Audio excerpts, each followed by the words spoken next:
here with even more insight on the Laker football team as we say goodbye to high school football regular season and hello to the playoffs is our West Bloomfield Lakers color analyst, Matt Catoni. Matt, welcome to playoff time. Yep, thank you for having me, and best time of the year for high school football. Yeah, it's the time where we get to see the best of the best play each other head to head every single week, and now the stakes are even higher, which means that win last week against Roseville might just look even better for West Bloomfield considering the way that they played, especially in that second half. Yeah, very great job by the Lakers team. They showed a lot of life on offense, aside from just their usual running the ball with physicality and dominance. The passing game showed a lot of promise last night, and I think Jackson Carver had a phenomenal game.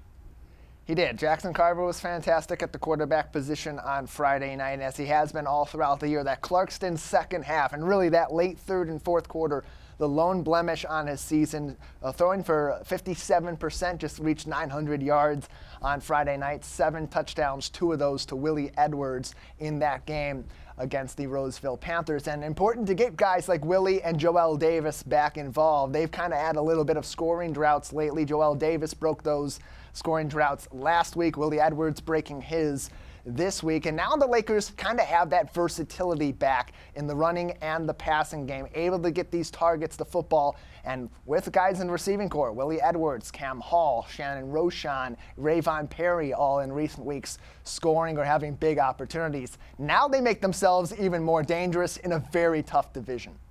Yeah, and when this offense is at its most dangerous, especially running the football, that play-action game over the middle to them is really almost seamless. The way that Carver can get the ball to Edwards and how Edwards can seemingly find open space downfield.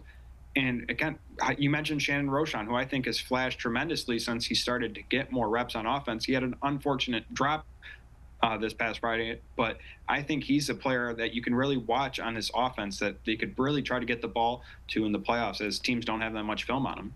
The Lakers placed in Region 2, District Number 1. They're going to go up against the Brighton Bulldogs on Friday night, and then they'll face the winner of Detroit Catholic Central out of Novi and Heartland in the district finals, should they get back to that point, a point where last season it spelled the end of Laker football. So, Matt, we've seen the Lakers go up against this level of competition. Early on in the season, teams like Dearborn Fordson, another Division I playoff team, Lakers handled their business really well. Fordson, after that first week loss, ended up being 6-1 the rest of the way, beating this Brighton Bulldogs team in the process to end the regular season themselves. Meanwhile, on the other end of things, you got Rochester Adams, a team that West Bloomfield had some struggle with, ended up overcoming. And then you got Oxford and Clarkston, two teams that are ahead of West Bloomfield now in the playoff points. They're down a district. They're in district number 2. West Bloomfield may see them again should they make it to the regional final. That means all the more reason these last 2 weeks getting back on track,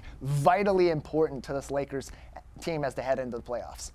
Yeah, and it's almost kind of a benefit of circumstance. The Lakers have the opportunity to avenge their only losses over the past 12 months. They win this week, they get the opportunity to avenge their loss to Catholic Central last year. And if they're able to beat Catholic Central, they get the opportunity to either take down Oxford or Clarkston.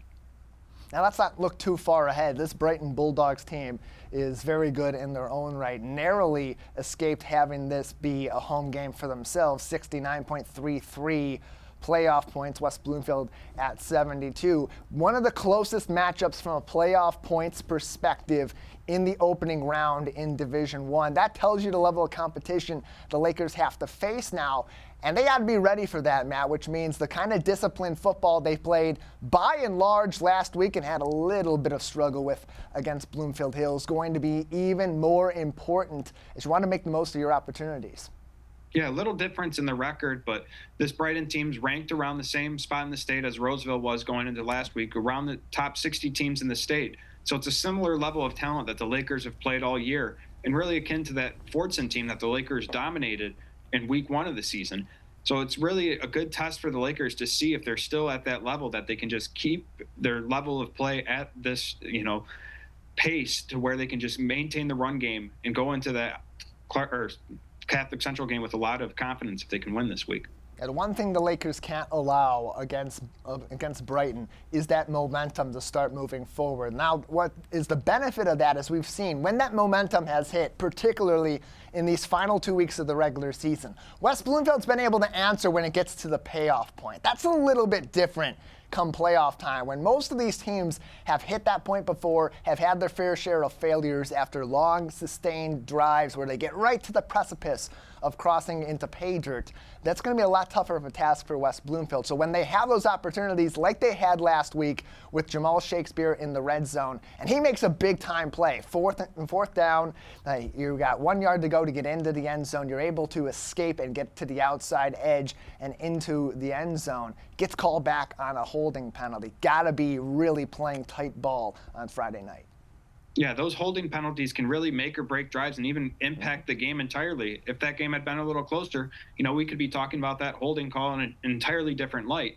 But as you mentioned, the momentum shifts in these games. That's one area where I think this defense is an incredible advantage for the Lakers, not just their pass rushers, but the linebackers and Kyron Merriweather and Zeke Davis. How they fly up and deliver hits. Just a single hit can light a spark for this Lakers defense and just, a domino effect that eventually leads in, sacks or turnovers.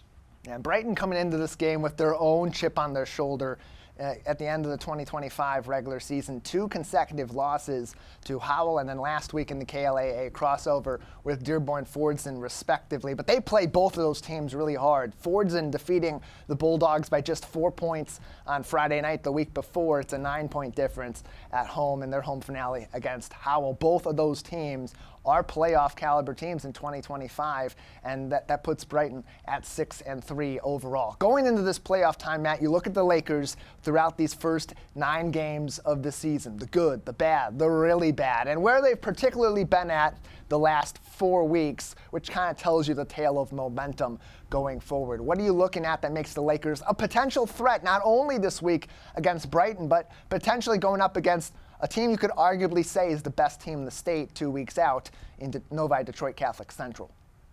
Well, I think they're trending up at the right time. We talked about how they almost kind of had to take their medicine against Oxford and Clarkston, and now it seems that they're getting back to, that Laker football brand, and they're just doing a tremendous job of getting the football to the outside, winning at the line of scrimmage, and limiting penalties that impact the game. And that's something that I think makes them dangerous, is they're getting to their best brand of football as we get to late October. And that's exactly what you want to see out of these teams. Teams that had a load of talent but maybe don't have those blue chip stars in mass like the Lakers had in 2020. That's kind of what the identity was of the team in 2023 that made it to the state semifinals, that were roughly 1 or 2 plays going their way, maybe not having that injury at the end of the ball game to Brandon Davis-Swain, from making their own trip to the state championship game and maybe being able to take down Bryce Underwood and the Belleville Tigers to win their second Division I state championship since 2020. Very similar identity this year, where the stars on the team are shining at the best time possible.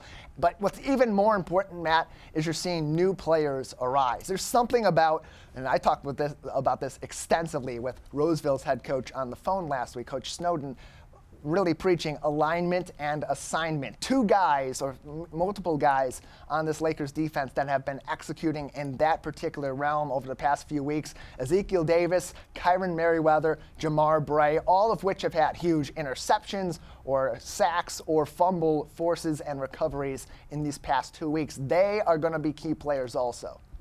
Yeah, and we've talked about throughout the season the importance of, being disciplined, lane discipline, gap discipline. Mm-hmm. And that, all those players right there, Merriweather, Davis, and Ray, they do a phenomenal job of just filling their roles and doing what they're supposed to do and letting the game come to them. And that's, why we hear their names so much at the linebacker position. It's because they have phenomenal instincts.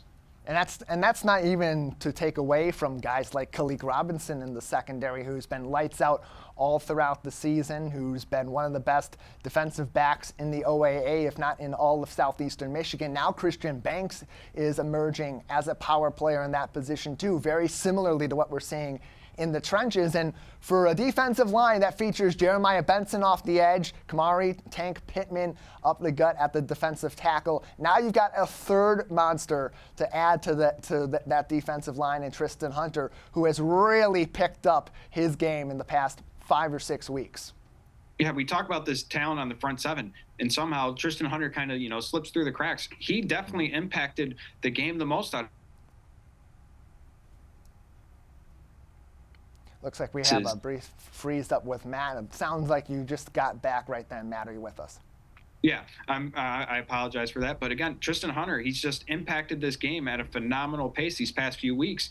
And this past Friday, you could say he impacted the game more than anyone on defense, arguably, getting his hands on, I believe, 3 passes and even getting a sack in there. He's just, again, we talked about playing your best brand of football and your best football at this time, and he encompasses that incredibly well.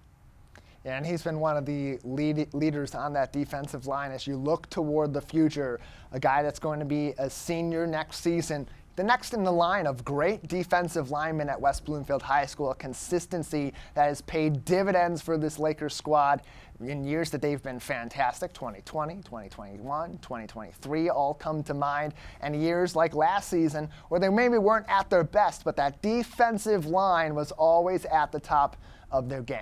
Now we're going to go back to the shining star, the offense. Everyone loves to see points go on the board, big offensive plays. We've seen a lot of that in recent weeks, but with all of that talent, Matt, who do you think is the #1 difference maker for the Lakers come playoff time from the offensive side?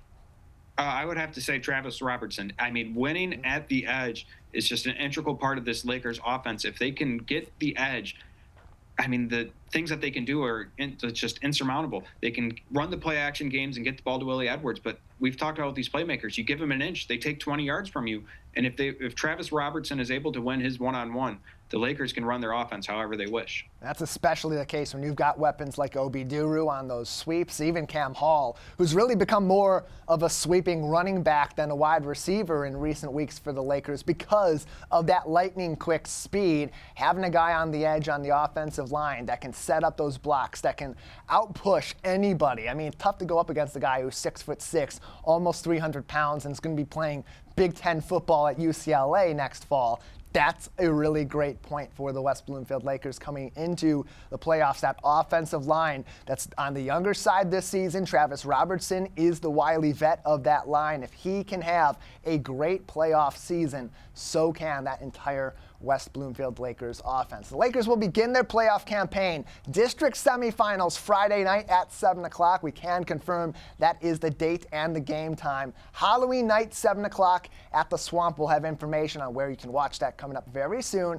on civiccentertv.com/Lakersports. We have applied for a broadcast with the MHSAA, and at the time of this particular broadcast are awaiting that information. So if you're just tuning in, if you're seeing this later on, you're not sure if we're officially a go just yet, civiccentertv.com/Lakersports, also the place you'll get a preview of this week's game on This Week in Laker Football with head coach Zach Hilbers. Matt, Lakers got a lot of promise coming into this playoff season. They're a couple of plays away, a couple of series away from being maybe 8-1 coming into the playoffs instead of 7-2, or even being undefeated and possibly a top 3 or 4 seed in the entire Division I. As they head into the playoff season, what is the biggest difference maker going to be for the Lakers? What do they need to change the most to turn from a good team into a great team that can win a state title?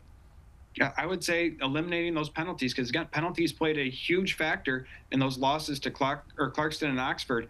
And I think as long as they aren't getting in their own way and putting their own hurdles on the field, this Lakers team can beat anyone.